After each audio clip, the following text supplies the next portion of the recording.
manunulat, kung atin lamang pong muling bibigyan ng sandaling oras, yung point po ng manunulat ng Hebrews kung bakit po niya inihayag sa mga Hebrew Christians, yung list po ng mga tao in the Old Testament ay para kanilang makita kung ano yung tunay na faith. Okay, mahalaga po na makita kasi natin at magkaroon po tayo ng picture about faith. Paalala sa kanila na hindi ito isang bagong konsepto, kundi maging sa simula pa lamang ang mga tao na nabanggit ay namuhay na in faith. Okay, namuhay na po sila even in the Old Testament by faith. Kung mayroon man na nagpa-persecute sa mga mananampalataya doon po sa church na yon o nag-i-insist na sila po ay bumalik sa kanilang dating kapamaraanan ng pagsamba sa Diyos, kanilang dapat na makita na ang pananampalataya kay Jesus ay sapat na. Okay? Importante po na makita po natin yun na yung faith natin kay Jesus Christ, ito po yung pinaka-importanting bagay na dapat po nating makita sa ating buhay. Dahil ito lamang po ang daan upang sila, mga mananampalataya noon at ngayon, ay tunay na mapatawad sa kanilang mga kasalanan at tunay na maging anak ng Diyos. Kaya ang paalala, kayo ay manatili na manampalataya, maging matatag sa inyong pananampalataya, anuman ang pagsubok na inyong harapin sa inyong buhay. Ito din po yung panawagan sa ating panahon ngayon, na tayo ay tunay na maging matatag sa pananampalataya. Marami ang nagsasabi, marami pong nagpo-profess na sila ay Christian, may pananampalataya kay Jesus, pero ang kanilang pananaw ay hindi po ayon sa pananampalataya na nakaayon sa salita ng Diyos. Kung hindi ang kanilang pananampalataya ay makamundo.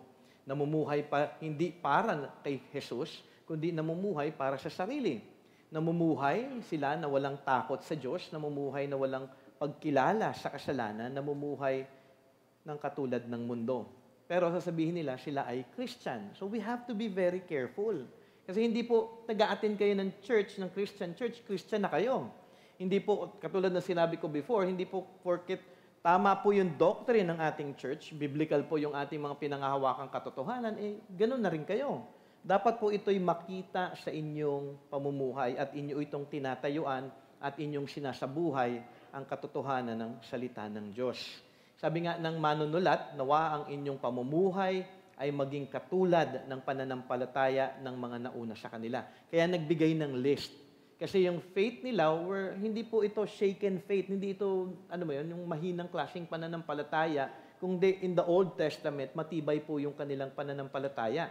Sino po yung mga mananampalataya before at kung paano nila pinakita yung kanilang pananampalataya ay naging clear po sa ating pag-aaral kay Abel, kay Enoch, kay Noah, kay Abraham, kay Sarah, kay Isaac, kay Jacob, kay Joseph, kay Moses at yung mga Israelita. At yung huling inaral natin ay yung kay Rahab. At ngayong umagang ito, tayo po ay in some way, may dalawang part pa. So next Sunday, matatapos na po natin ang chapter 11. Mag-e-end po yung manunulat dito nung kanyang mga halimbawa ng pananampalataya at bibigyan na hindi na niya actually bibigyan pa ng detalye, kundi magbabanggit na lamang siya ng kanilang mga pangalan. Pero sa ating pag-aaral, siyempre, bigyan natin ng kaunting detalye ito.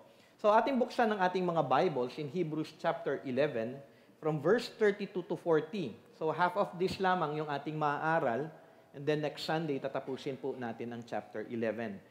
It reads in Hebrews 11:32 to 40, "And what more shall I say? For time would fail me to tell of Gideon, Barak, Samson, Jephthah, of David and Samuel and the prophets, who through faith conquered kingdoms, enforced justice, obtained promises, stopped the mouths of lions, quenched the power of fire, escaped the edge of the sword, were made strong out of weakness, became mighty in war, put foreign armies to flight. Women received back their dead by resurrection. Some were tortured, refusing to accept release, so that they might rise again to a better life. Others suffered mocking and flogging and even chains and imprisonment. They were stoned, they were sawn in two, they were killed with the sword. They went about in skins of sheep and goats, destitute, afflicted, mistreated, of whom the world was not worthy, wandering about in deserts and mountains and in dens and caves of the earth. And all this, though commended through their faith, did not receive what was promised. Since God had provided something better for us, that apart from us, they should not be made perfect. So, hatiin po natin yung ating pag-aaral into, actually, dapat 2 parts, pero bibigyan ko po yung verse 40 actually ng magandang explanation, yung something better. Okay? So, hatayin natin to sa 4. Faith conquering in success, faith conquering in great suffering, and God's provision for something better. So, aralin po natin yung unang bahagi. Faith conquering in success. Mababasa po natin ito from verse 32 to 35a. Kaya yung unang bahagi. Mahalaga po na makita natin na marami pong gusto pang sabihin, actually yung writer dito ng Hebrews, ngunit nakikita niya na mawawalan siya ng oras na isa-isahin pa ito. Siguro baka abutin pa siya ng ilang chapter kung uubusin niya po yung lahat ng Old Testament people po. Kaya binigay niya na lamang po ito ng parang general na pagbanggit patungkol sa kanila. Okay? Mabilis siyang pagbanggit kung sino pa yung ibang mga tao noong Old Testament time na namuhay ng may pananampalataya. For sure, ang iba sa inyo, kilala yung mga taong nabasa natin kanina. Siguro, sino sa tingin yung pinaka-familiar sa inyo na banggit? Si Jephthah, no? Si David, for sure si David. Para dun sa mga dumaan ng children's ministry, si Samson. Okay. So, ngunit mahalaga na inyo din silang, actually, lahat sila po, makilala ninyo. Bibigyan po natin ng daan kung ano po yung klase din ng kanilang pananampalataya at kung ano po yung nais na ipakita din sa atin ng mga taong ito before. So, mahalaga na makita din nyo rin ang aking nabanggit before na mahalagang ebidensya ng tunay na pananampalataya na makikita nyo pa rin doon sa ating mga aaralin ngayon. They believe, they trust, and they obey. Okay? Mahalaga yan. Mabalikan ko ulit, ha? They believe, they trust, they obey. Mahalaga po kasi na ang pananampalataya ay nakikita doon sa 3 bagay po na yun. Hindi ho pwede na, I believe, pero wala kang obedience. Then your faith might be, hindi po totoo, walang obedience. Questionable po yung iyong magiging pananampalataya. Okay? Mahalaga na makita po natin yung klase ng pananampalataya na kanilang ipinamuhay. So, isa-isahin po natin yung mga character. Unahin po natin with Gideon. Siguro, some of you may know Gideon. Okay? Ating mababasa yung kanyang buhay. Actually, after po ng Judges po yung book na bibigyan po ng tuon ng writer po ng Hebrews. Okay? Si Gideon ay isang judge. Ano nga ba yung isang judge? Hindi po ito yung chewing gum. Sabi po sa Logos, a person who dispensed justice and punished evil with political, military, and spiritual authority. Okay, most of them are warriors, yung mga judge po na ito. Sila po yung mga nakikipaglaban at sila po yung parang mga, alam mo yun, talagang may kakayanan na magawa at napili po ito ng ating Panginoon na sila yung maging judge para iligtas actually yung bayan ng Israel doon sa mga iba't ibang mga nations. Okay? Si Gideon ngayon ay tinawag ng Diyos upang labanan ang Midianites. Siguro, maalala ninyo, si Gideon and the Midianites, yung kanyang kalaban dito. Okay? At may army siya na ang kalaban ay, itong Midianites na ito are around 135,000. So, ginather naman ngayon ni Gideon yung kanyang army at nakuha niya at na-gather nila 32,000. Mukhang kayang-kaya ng 32 yung 135, ano? Sa tingin nyo, kayang talunin yun? Siyempre, mukhang hindi. Pero sabi ni God, para hindi magmayabang ang bayan ng Israel, medyo marami yan. Yung 32,000. Siyempre, parang isipin mo, kung nandun ka si Gideon ka, pero 135 yung kalaban namin. Sabi ni God, marami yan. Pauwiin mo yung mga natatakot. So, umuwi ngayon yung mga natatakot. Yung mga natatakot ay 22,000. Marami palang duwag ng mga Israelita, no? So ngayon, sa 32,000 na yun, 22,000 yung uwi dahil natatakot sila, 10,000 na lang. Eh, sabi ni God sa kanya, makikita mo yung faith dito ni Gideon eh. Sabi ni God, marami pa rin ng 10,000. Teka lang, God, 135 sila. Inumin mo sila doon sa may tubig doon, sa river, something like that. At kung sino yung iinom na, alam mo yun, yung parang aso, they will lap on the water, hindi sila pwedeng sumama. At yung mga iinom na gagamitin yung kamay at iinumin ng ganon, sila ngayon yung gagamitin mo for war. Sila yung makakasama mo. Ang naiwan ay 300. Okay. Pero yun yung faith eh. But Gideon believed, trust, and obey. Yun po yung faith. At mahalaga po na makita po natin iyon. Sabi nga sa Judges 7, verses 4 to 7, "And the Lord said to Gideon, The people are still too many. Take them down to the water, and I will test them for you there. And anyone of whom I say to you, This one shall go with you, shall go with you. And anyone of whom I say to you, This one shall not go with you, shall not go." So he brought the people down to the water, and the Lord said to Gideon, "Everyone who laps the water with his tongue, as a dog laps," parang kay Cookie, "you shall set by himself. Likewise, everyone who kneels down to drink, and the number of those who lap, putting their hands to their mouths, was 300 men. But all the rest, the people knelt down to drink water." At verse 7, at nahalaga po yung sinabi sa verse 7, "And the Lord said to Gideon, With the 300 men who lapped, I will serve you. I will save you and give you the Midianites in your hand. And let all the others go, every man to his home." Do you have faith like Gideon? Na kapag meron siyang inutos, meron siyang sinabi sa word, sa kanyang salita, susundin niya lamang po ito. Ganun po yung dapat ng pananampalataya na meron po tayo. Kung bakit kinikilala natin palagi yung pagiging Diyos ng Diyos. In that time, si God nakikipag-usap kay Gideon. In our time, si God nakikipag-usap sa atin sa Scripture, sa kanyang salita. So may mga command si God dito na minsan parang ang thinking ng karamihan ay parang ang hirap naman yata. Hindi po, mas mahirap yung pinapagawa kay Gideon. Pero tayo, clear na po in Scripture na nais ng Diyos na ito yung mga bagay na ating gawin. Gawin po natin ito ng may tunay na pananampalataya. Gideon have 300 men to fight a vast army. Dahil sila'y ginamit ng Panginoon and he believed God, natalo po nila yung Midianites. Si God lang po yung lumaban doon, ang ginawa nila. Meron silang pot, meron po silang ng fire, hinati niya into 3 groups, tapos yung mga Midianites at that time, na-confused, deluded sila, nakakala nila ang daming kalaban, pero nagpapatayan pala sila sa isa't isa. Ay, kinang galing ni God. All you have to do is to trust the Lord and obey Him. Because Gideon believed God, they defeated the Midianites. It was of faith that he conquered a great army. Pangalawang example ay si Barak. Okay? Pagka nagkaroon kayo ng anak, magandang pangalan, Barak. Okay. Barak Garcia.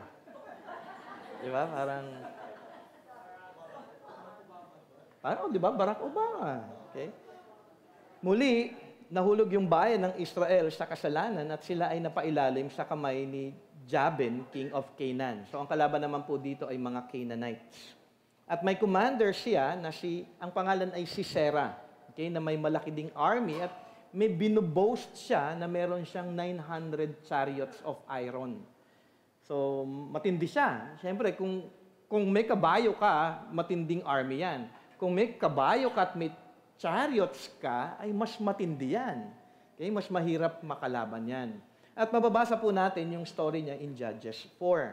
At that time, si Deborah was a prophetess at tinawag niya si Barak through God. Okay? Pakiusap ang Diyos kay Deborah, pinatawag si Barak to gather men from only 2 tribes. Marami po ang bayan ng Israel, malaki po sila. Pero ang sabi ni God, hindi ko kailangan yung buong nation ng Israel. Kailangan ko lang ipatawag mo yung lahi ng Naphtali at ng Zebulun. Siguro kung yung titignan, hindi nyo nga kilala yun, ano? Yung Naphtali, sino yung Zebulun na yun? Actually, they are smaller group of families, okay, yung kanilang grupo. Okay? At nakapag-gather siya doon ng 10,000 men para kalabanin si Sisera. At that time, may pangako ang Diyos sa Judges 4:7. "I will give him into your hand." At mahalaga po na maalala natin yon dahil yung faith natin nakabase doon sa pangako ng Diyos. At sabi ng Diyos sa kanya, "I will give him into your hand." So Barak believed, trusted God, and obeyed. He gathered 10,000 men, pero may paalala ang Diyos kay Barak para hindi siya magmataas, kundi magtiwala at tunay na sumunod lamang sa kanya. Una, ni-request niya, okay, nag-request si Barak na samahan siya ni Deborah into battle. Pero dito, sinabi din ni Deborah, dahil pinili mo ako na samahan, kasi Deborah is a prophetess. Okay?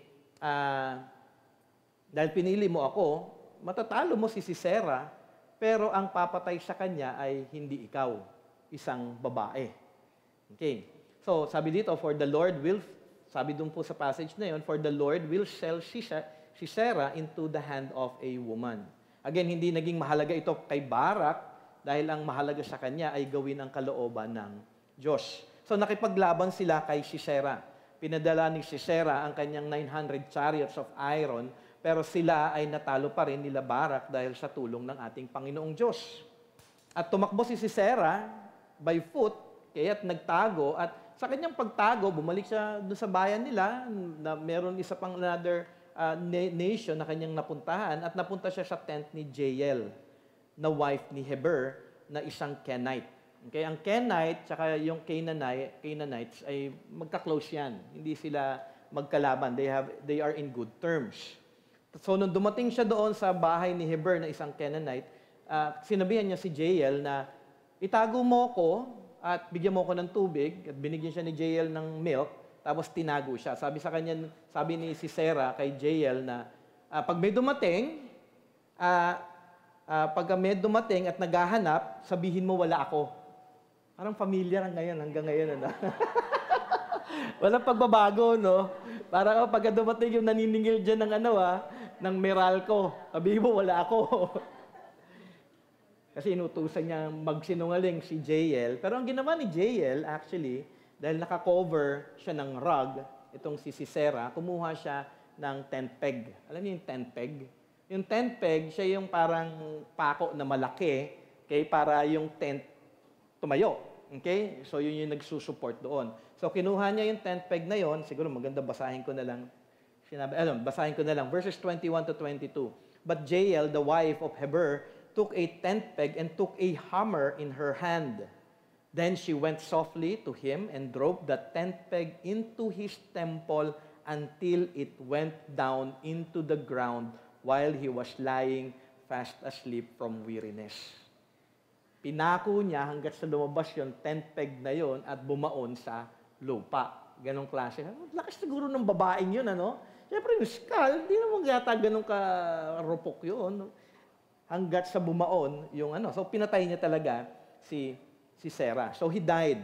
And behold, as Barak was pursuing Sisera, Jael went out to meet him and said to him, Come, and I will show you the man whom you are seeking. So he went into her tent, and there lay Sisera dead with a tent peg in his temple.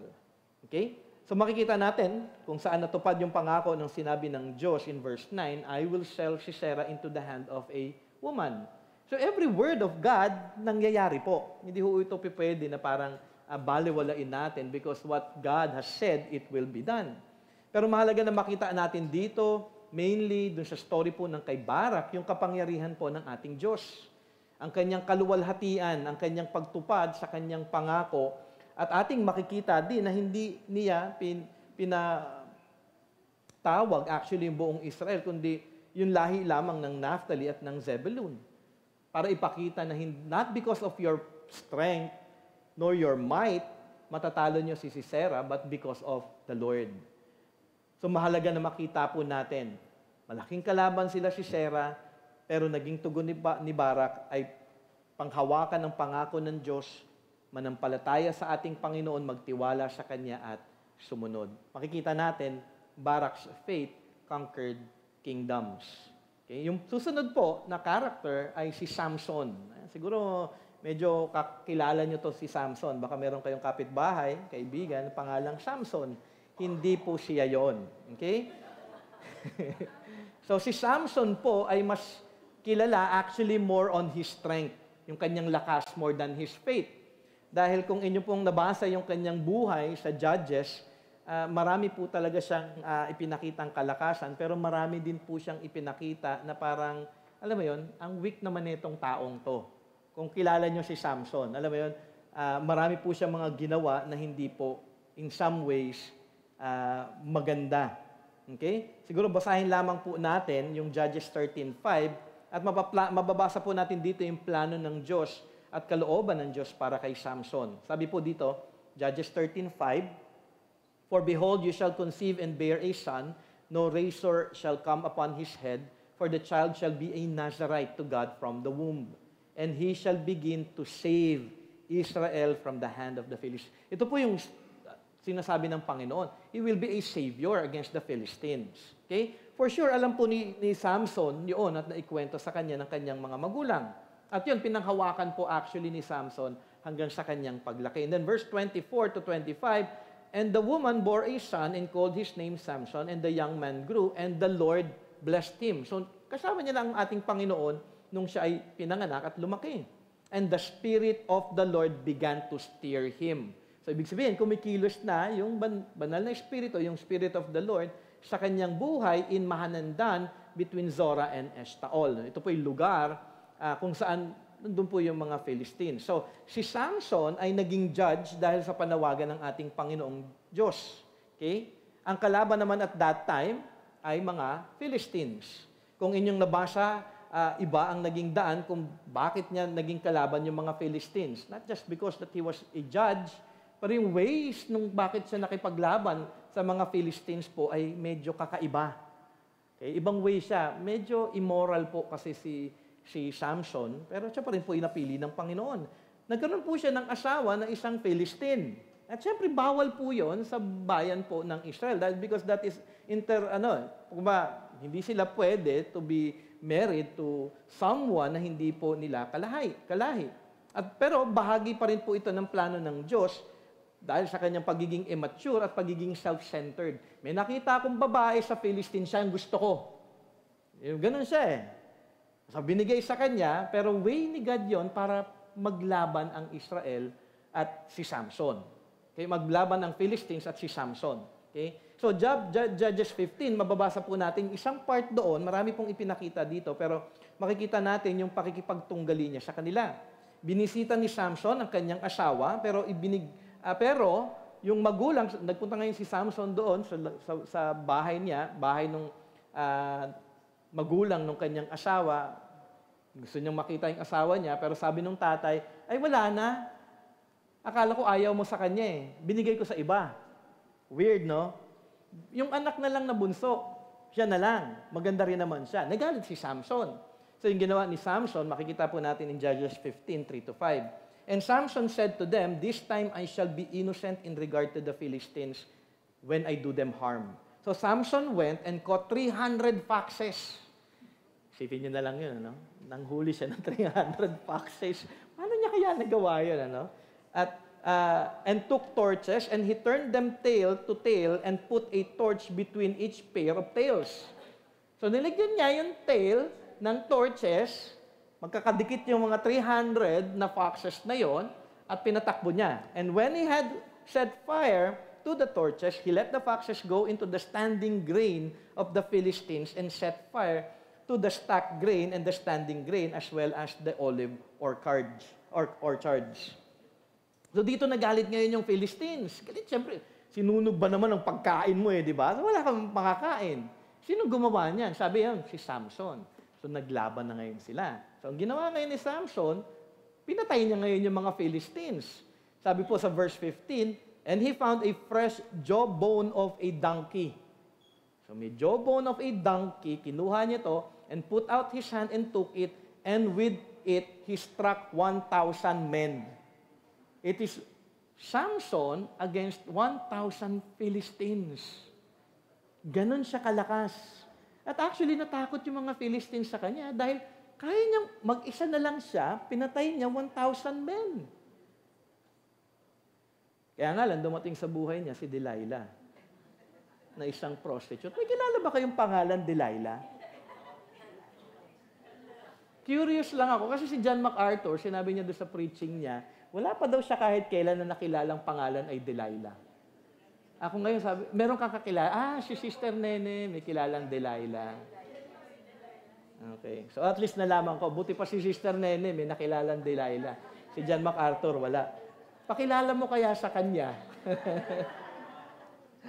Okay, siguro alam niya na yung story na ito, ginusto niya ito, si Delilah, pero nag-lead lang sa kanya, alam mo yun, into sin, hindi naging maganda dahil si Delilah is also a Philistine woman.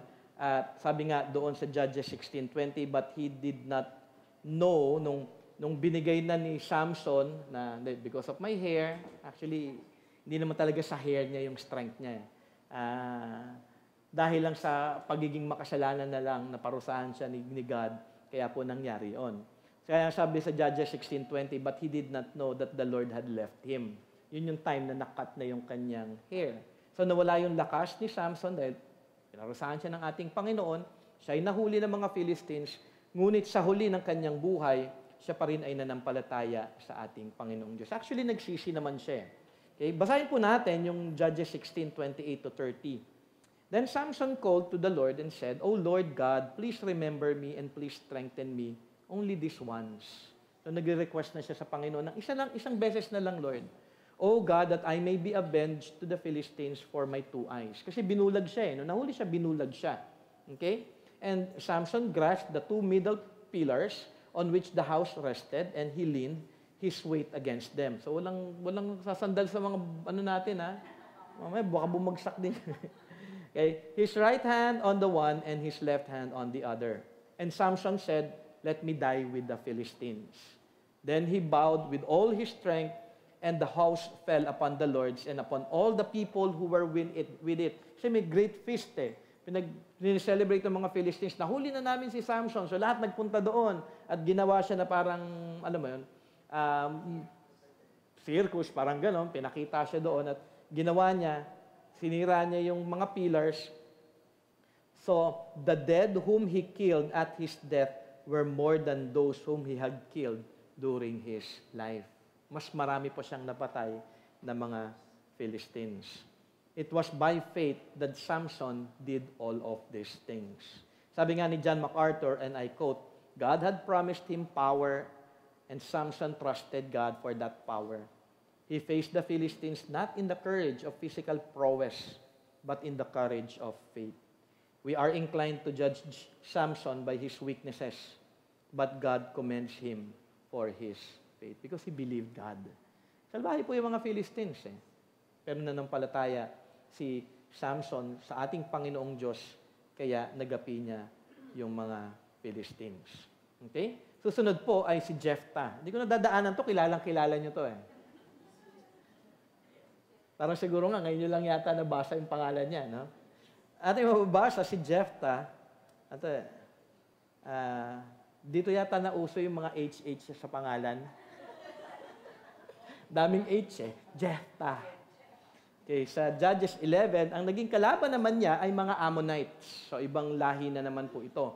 Medyo kakaiba actually yung story ni Jephthah kung inyong mababasa, lalo na yung, napaka-foolish vow na ginawa niya sa ating Panginoong Diyos. Na after ibigay ng Diyos yung Ammonites sa kanya, ay kanyang iaalay, sabi niya, kung ibibigay mo yung Ammonites, matatalo ko yung mga Ammonites, after ko matalo yung Ammonites, yung unang-unang sasalubong sa akin, i-offer ko sa'yo as a burnt offering. So natalo niya ngayon yung mga Ammonites at nung kanyang pagbalik, ang unang-unang sumalubong sa kanya ay ang kanyang anak na babae. Nag-iisang anak na babae. Kaya doon nung nakita niya yung anak niya, nag-vow siya, and before, hindi katulad ngayon, pag ikaw nag-promise, ay bawi. Dati hindi ka pwedeng bumawi. So, it was a foolish vow na kanyang ginawa. So, binigay niya actually talaga yung kanyang anak sa ating Panginoon. Though it was a foolish vow, ipinakita pa rin sa Judges, sa book ng Judges, yung kanyang tunay na pananampalataya sa Diyos. Dahil nandun po yung mga Ammonites at gumagawa po ng hindi maganda sa bayan po ng Israel, nanampalataya siya sa ating Panginoong Diyos at kanyang natalo ang kalaban. Okay? It was faith that brought victory and God honored Jephthah because of his faith. Okay? Susunod po ay si David. Okay? The man after God's own heart. Okay? Siguro kilala niyo si David at makikita natin yung kanyang buhay na kahit bata pa lamang, ito yung isang maganda kay David Bata pa lamang siya nakita na yung kanyang matatag na pananampalataya.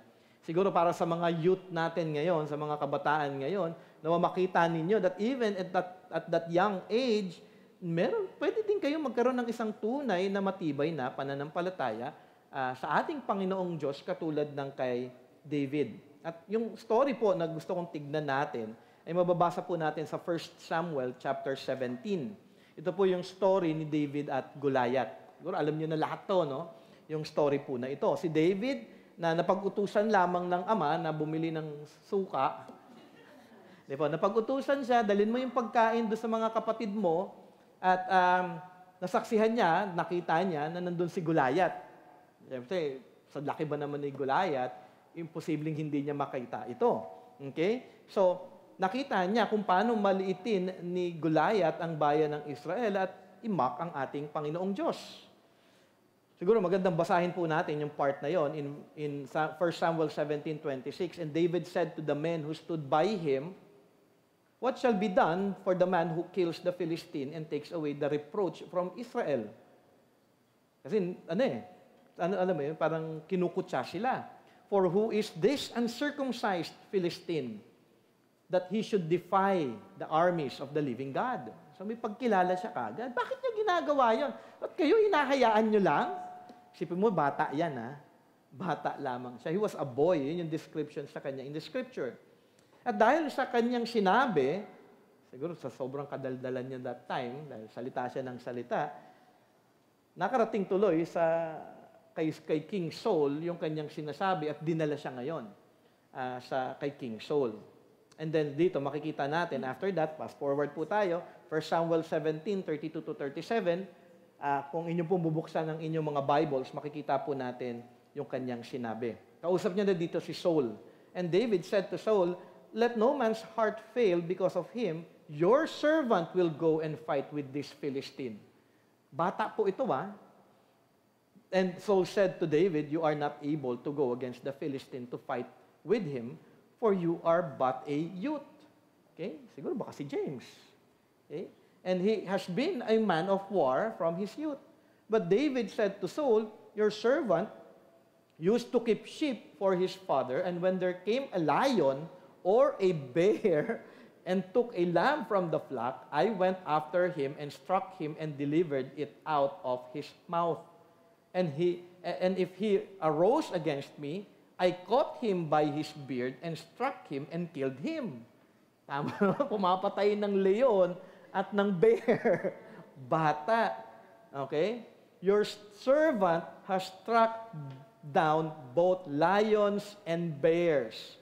And this uncircumcised Philistine shall be like one of them." Grabe, no?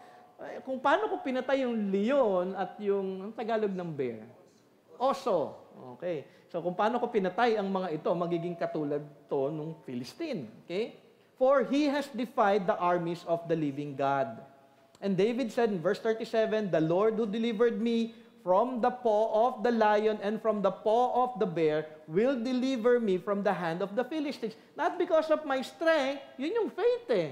Not because alam mo yun, kaya kong patayin yung lion, but it is because of God. He will deliver me. And Saul said to David, "Go, and the Lord be with you." And then fast forward po tayo sa verse 40-54. "Then he took his staff in his hand and chose 5 smooth stones from the brook and put them in his shepherd's pouch. His sling was in his hand and he approached the Philistine." So may sling siya, okay? At umarap siya doon kay Goliath. "And the Philistine moved forward and came near to David with his shield bearer in front of him. And when the Philistine looked and saw David, he disdained him, for he was but a youth, ruddy and handsome in appearance." Ba't kailangan ka pang isabing gwapo, no? Siguro talagang napakagwapo lang talaga niya at kailangan mabanggit na gwapo ito. Okay? "And the Philistine said to David, 'Am I a dog that you come to me with sticks?' And the Philistine cursed David by his gods. And the Philistine said to David, 'Come to me, and I will give your flesh to the birds of the air and to the beasts of the field.' Then David said to the Philistine, 'You come to me.'" Galing. "Come to me." "No, you come to me. With a sword and with a spear and with a javelin, but I come to you with what? In the name of the Lord of hosts, the God of the armies of Israel, whom you have defied." Yun yung faith. I will fight you, not with spear, not with sword, but I will fight you because the Lord is with me. Then verse 46, this day the Lord will deliver you into my hand, and I will struck you down and cut off your head. May binigay na siya kagad na na ito mangyayari sa'yo. Okay, parang nakakatakot, Cut off your head, and I will give the dead bodies of the host of the Philistines this day to the birds of the air and to the wild beasts of the earth, that all the earth may know that there is a God in Israel, and that all this assembly may know that the Lord saves, not with sword and spear, for the battle is the Lord's, and He will give you into our hand. When the Philistine arose and came and drew near to meet David, David ran quickly toward the battle line to meet the Philistine. Kita niyo yung courage niya, no? Takbo siya. Hindi siya yung parang marami yata akong nasabi masyado, Hindi. Takbo siya because he believed God, He believed God. And David put his hand in his bag and took out a stone and slung it and struck the Philistine on his forehead. Kita niyo lang siguro, napakalakas siguro nung kamay ni David, The stone sunk into his forehead. Hindi siya yung, di ba kapag binato ka, anong mangyayari pag bumato? Normally, tatalbog lang. Sa kanya, bumaon talaga. Okay? And he fell on his face to the ground. So pag tama, bumaon yung bato, okay? At siya ay bumagsak. So David prevailed over the Philistine with a sling and with a stone, and struck the Philistine and killed him. There was no sword in the hand of David. Wala siyang sword. Okay? Then David ran and stood over the Philistine. Tumayo siya sa harapan ni Goliath, took his sword. Actually, yung sword ni Goliath, hindi ito sword na pang normal man. Alam mo yun, kunyari daw, kung ako, sabi mo na, ang normal height ng isang Israelita, around, sabi mong mga 5'10" to 6. Yung sword nun, maliit lang yon. Hindi naman siya pwedeng magdala ng malaking sword. Kinuha niya yung sword actually ni Goliath na napakalaki. Okay? And then, sabi nga, and drew it out of its sheath and killed him and cut off his head with it. When the Philistines saw that their champion was dead, they fled. And the men of Israel and Judah rose with a shout and pursued the Philistines. Ngayon, ang tapang na nila. Mga nanonood lang, pinanood yung bata. As far as Gath and the gates of Ekron. So malayo po yon. So that the wounded Philistine fell on the way to Sha'araim as far as Gath and Ekron. And the people of Israel came back from chasing the Philistine, and they plundered their camp. And David took the head of the Philistine and brought it to Jerusalem, but he put his armor in his tent. David pleased God because of his faith. Yun po yung faith. Faith na nakafocus po sa ating Panginoong Diyos. David believed God, trusted God, and obeyed the will of God to defeat those who defile the name of the Lord. Okay? Next is Samuel. Samuel may not be a warrior like the others, katulad po ni David, pero ating makikita na ang kanyang naging kalaban naman ay ang idolatry at ang immorality po ng bayan ng Israel. Si Samuel ay nanindigan sa katotohanan ng kalooban ng Diyos, kanyang sinunod at ginawa kung ano yung tama sa mata ng Panginoon. Yung kalaban naman niya mismo, yung kanyang bayan. Kasi ang tigas po ng ulo ng mga Israelita at that time. Patuloy siya na nagko-correct at nagre-rebuke sa bayan ng Israel at tinatawag sila na talikuran ang kanilang mga kasalanan. Sa paraan na ito, kanyang ipinakita ang kanyang pananampalataya. Kaya nga kung ikaw may nagsasabi ngayon sa ating panahon na ikaw ay Christian, ang pananampalataya mo nga din ba ay tunay na tumatayo sa salita ng Diyos? Katulad po ni Samuel. Ayaw po sa kasalanan at laban sa kasalanan. Mahalaga po na makita natin yun Kasi ang faith, pagka sinabi mong I have faith in God, meaning you believe in God. If you believe in God, you believe in His holiness. And if God is holy and hates sin, kaisa ka ni Kristo, dapat po, inaayawan din po natin ang kasalanan. Hindi po pwede na Christian ka, tapos okay lang ang kasalanan. That is not faith. Kaya nga po, sa totoo lang, marami pong mga nagsasabi na Christian na hindi po talaga, in the end, maliligtas. You have to turn away from sin. Kasi ito po yung ginawa ni Samuel at that time. Okay? Kaya humalaga na inyong suriin ang inyong mga puso.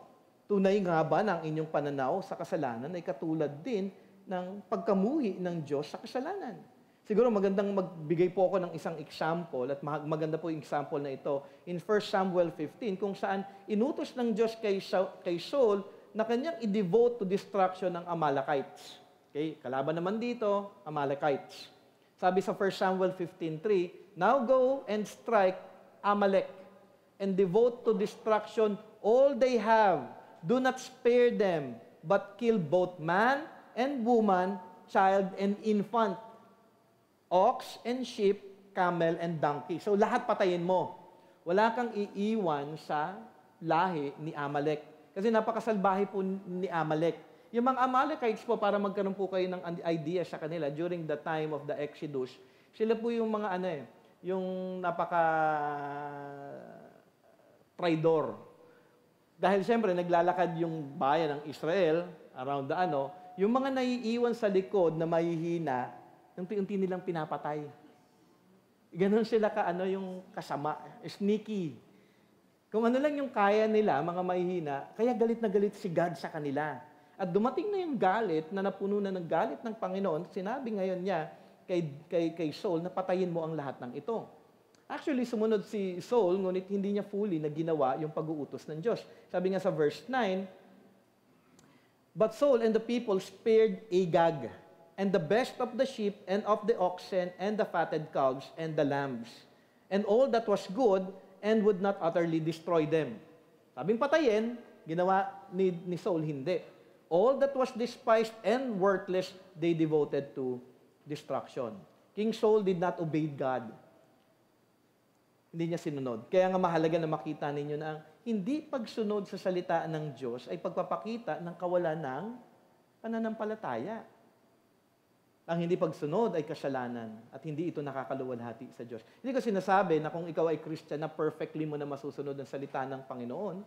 Pero kung magkasala man, ang magiging tugon ng tunay na Christian ay magsisisi at tatalikod at susunod sa ating Panginoon. Pero ano yung ginawa ni Samuel? Nagalit si Samuel, kinausap siya ng Diyos, hindi ako sinunod ni Saul, nagsisisi ako at bakit ko siya ginawang hari. Puntahan mo ngayon si Saul, pagsabihan mo siya at ito yung gagawin mo. Hindi ka na magiging hari. Aalisin ko na sa iyo yung panawagan mo. Kaya actually from Saul, ibinigay kay David yung kingship. At, syempre, dahil in-spare niya si Agag, akala ni Agag, okay na siya.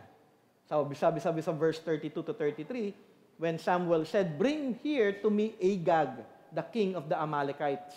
And Agag came to him cheerfully. Hindi ko alam kung ano yung tsura ni Agag, pero mukhang nakangiti siya. Agag said, "Surely the bitterness of death is past." And Samuel said, "As your sword has made women childless, so shall your mother be childless among women." And Samuel hacked Agag to pieces. Hinati niya, pira-piraso, si Agag before the Lord in Gilgal. Yun po yung devotion ni Samuel sa ating Panginoong Diyos. Kanyang pagsunod, kanyang pananampalataya sa ating Panginoon. Samuel was faithful to God's word and Samuel did what the Lord desired at kanyang tinayuan yung katotohanan na ito. Ito yung faith ni Samuel, standing and obeying the truth. Next po ay yung the prophets. Ito, bibilisan ko po dito.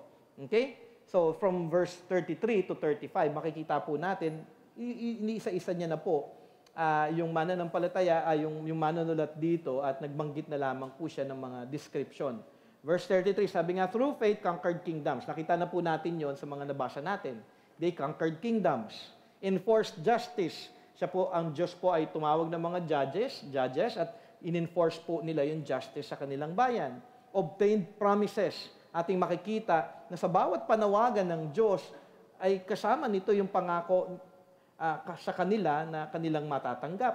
Katulad kunyari, si Gideon may promise na matatalo niya yung Midianites. So they obtained promises from the Lord. Stop the mouths of lions. Sino yan sa tingin nyo? Ako yun. Hindi nyo ba ako nakita sa, Hindi po. Sino yung tinutukoy dito? Si Daniel, okay? Dahil kanyang sinunod ang kalooban ng Diyos kaysa sa pag-uutos ng hari. Verse 34, quench the power of fire. Sino ito? Kumain ng apoy, yung nandun sa birthday ni Adeli.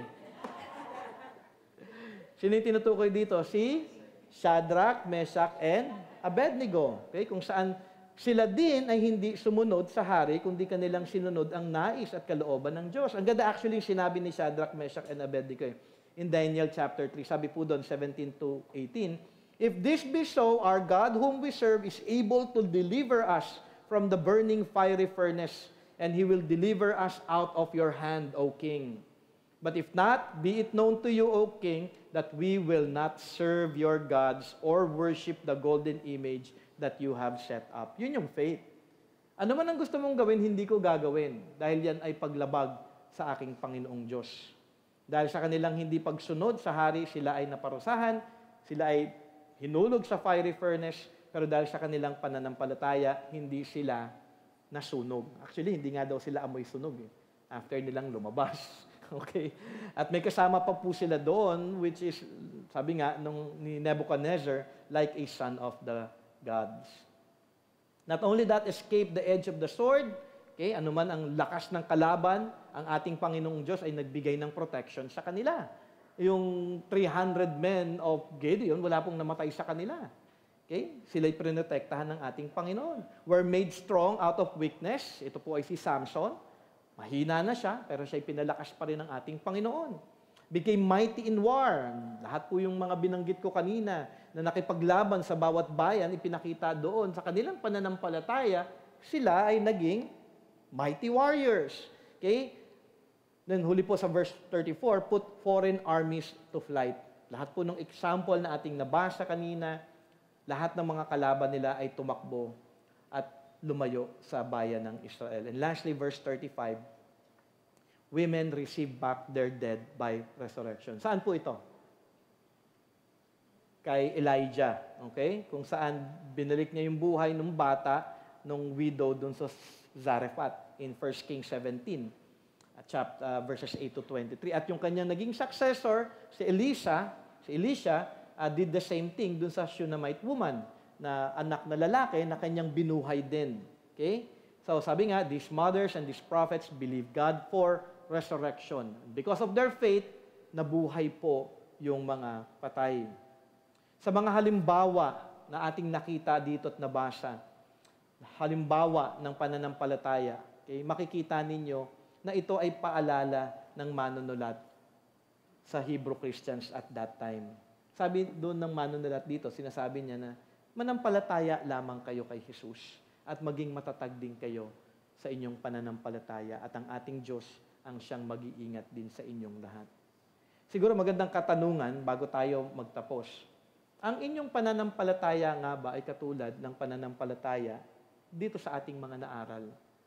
Kinikilala na ang Diyos ay Diyos, nagpapasakop, sumusunod sa kanyang kalooban. Mahalaga pong check natin yun eh. Faith is not just saying na may faith ako, Christian ako, born again Christian ako. Pero anong klaseng faith meron ka nga ba? Hindi ho lahat ng magsasabi na I believe in God, I believe in Jesus Christ, save ka na. Anong klaseng pananampalataya meron ka ba? Okay? Mahalaga po na makita po natin ang bagay na ito. Na kayo ay nagtitiwala, lalo na sa oras ng pagsubok at sitwasyon, dahil yun po, minsan doon tayo natitest eh. Pag may trials, pag may mga bagay na sitwasyon na mahirap, where is your faith? Do you believe God? Or wala ka? Balik ka na sa dati mong pamumuhay. Balik ka sa iyong kawalan ng pananampalataya at pagkilala sa ating Panginoong Diyos. Itong mga tao na ating nabanggit, mas mahirap po yung kanilang mga pinagdaanan. Wala po sa kalingkingan. Sa ating napakaganda ng buhay natin yan. Sabihin yung mahirap yung buhay niyo noon, pero kung ikukumpara po natin doon sa ating mga inaral ngayon, hindi po ganun kadali. Kayo kaya pumunta sa gera. Alam niyo ba kung ano ang war? Mahirap po ang war. Akala niyo maganda yon? Patayan po yun. Wala kang kasiguruhan sa buhay mo. But because they trusted God. Tayo ngayon, ang sabi lang sa atin ni God, believe in Jesus Christ, obey His will, yun po yung nais ng Panginoon para sa atin ngayon. Mahalaga na maging malinaw sa atin kung ano nga ba ang tunay na faith kung ano nga ba yung tunay na pananampalataya. Pananampalataya kay Jesus, kung sino siya, at kung ano yung kanyang ginawa para sa ating kaligtasan. Kilala niyo nga ba si Jesus? Si Jesus ay anak ng Diyos. Siya'y bumaba dito sa lupa, namuhay ng matuwid para sa atin, upang tayo ay iligtas at mamatay sa ating mga kasalanan, mamatay para sa atin at mabuhay, upang tayo ay magkaroon ng buhay na walang hanggan. Do you believe in Jesus Christ? Nakatuon nga ba ang inyong pananampalataya kay Jesus lamang para sa inyong kaligtasan, para sa inyong buhay? Ito ang pinakamahalaga para sa atin ngayong mga mananampalataya, na maging sigurado po tayo sa ating pananampalataya kay Kristo Jesus, dahil ito ang maghahatid sa atin ng tunay na kaligtasan. Excuse me. Let us pray.